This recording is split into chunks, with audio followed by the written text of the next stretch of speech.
Kara Robinson is sleeping over at her friend's house and planning to go to the lake today. She makes a phone call to her mother Deborah Johnson and asks for permission. Kara tells her mother that she and her friend Jess are going to the lake and they will be back at night. She further says that she is also going to meet her father. Jess comes in and tells that her mother allowed her to go to the lake, but they have to water the plants. Jess goes for a shower, while Kara goes into the backyard to water the plants. She is watering the plants in the backyard when a car arrives.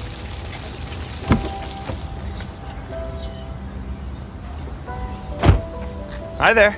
Hi. Can you just hold on to these for me? Oh yeah, sure. Great. If you scream, I'm gonna shoot you. You gonna come with me?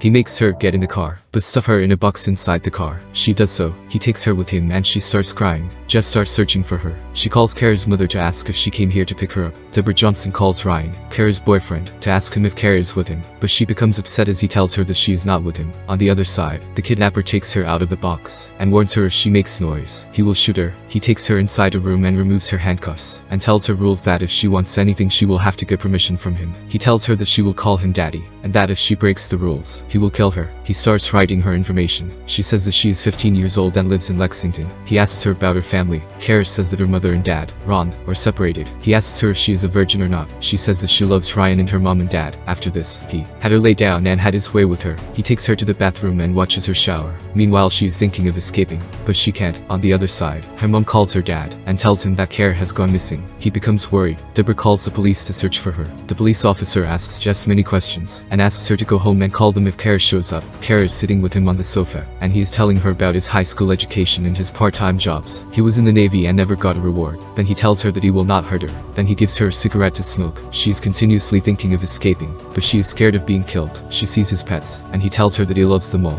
and is happy with them. He says that his job was so boring. He says that he will let her go when he is done with her. Then he plays a nude movie, and asks her to see it. On the other side, her mom is getting help from another police officer to search for her. After finishing the movie, she goes to the bathroom, but he watches while she pees, and after this, he starts cooking in the kitchen and asks her to sweep the kitchen. While doing this, she starts memorizing everything in the kitchen. He turns around and tells her to undress. Deborah goes to the sheriff, and they are discussing about Kara. Her mother says that she is not an immature child. He asks her to go home and wait for a call. The kidnapper takes Kara to the TV lounge and turns on the TV. He says that there is no breaking news about her because her mom, dad, Ryan, and even Jess don't care about her. He takes her to the bedroom and asks her to sit in the big box-like container and be quiet as he has to make a phone call. She feels difficulty breathing, so she starts screaming that she can't breathe. He comes back and removes the lid of the container. After some time, he comes back and gives her a pill to remove anxiety. He ties her to the bed and puts on handcuffs and says that it's time to sleep now and lays down on the bed beside her. The next morning, when she opens her eyes, the kidnapper is still sleeping. She tries to remove her handcuffs and becomes successful.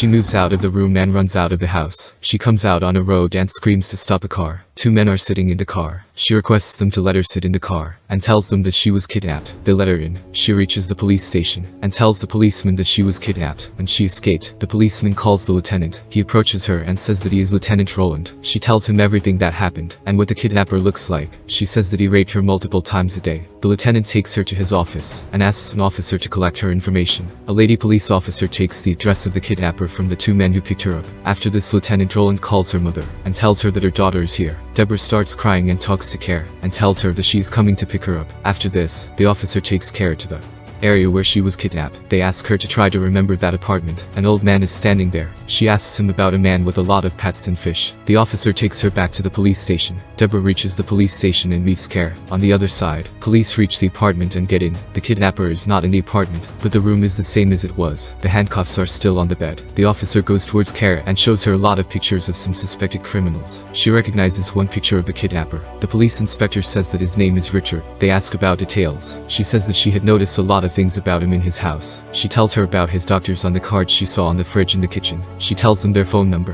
and also about his job and his retirement from the Navy. The police say that two nurses will come to check her clothes for biological tests. The police go to the apartment of Richard to collect evidence. They find a box there in which clothes are present, and some ladies' shorts are also kept. There are a lot of pieces of newspapers on the missing girls.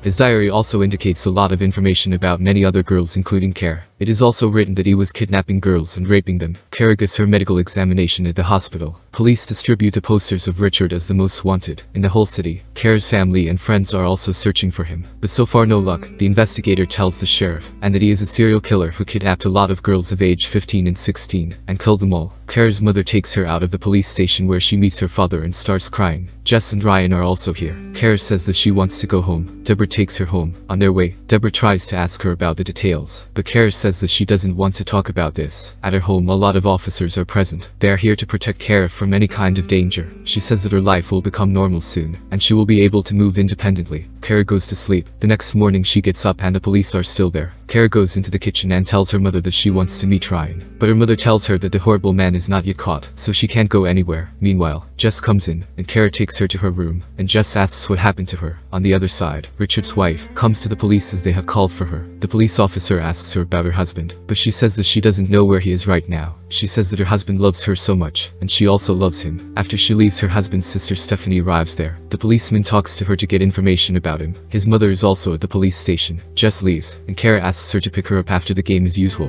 and then she hugs Jess. Kara asks the officer to let her out, but the officer says that she should not go out at. Her attacker is still not caught, so it is not safe for her to go out for some time. He tells that he was a serial killer who killed a lot of girls before, and it was her good luck that brought her back and saved her from being dead. But Kara says luck has nothing to do with it. Police search for him in the hotel in which he is suspected to live, but they can't find him there. They are still collecting the evidence from her case and the other 3 cases. The policeman, Jim Price, comes to meet Kara. She says that he is here to tell her that she should not go out alone, but he says that he just wants to talk to her. He sits beside her. He tells her that the killer has killed 3 girls already, and she should not give him another chance. He says that she is so brave and she did incredibly. She is a survivor and she helped a lot, and it is because of her that police know about the kidnapper's details. He thanks her and leaves. Police come to know that the kidnapper is going to meet his sister in a restaurant. The police are ready to catch him through a trap. On the other side, Kara wants to go out, but her mother is stopping her, so she goes out with Jess. On the other side, the police are all set up to catch him. Kara goes to the game for Ryan's match.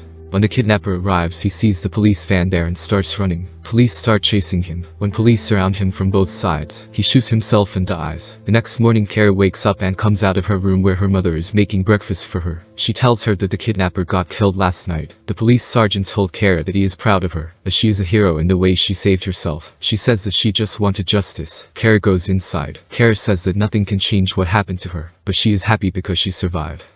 Okay. It's not because of, I don't know what to do. I just really want to be here for you. I know you do.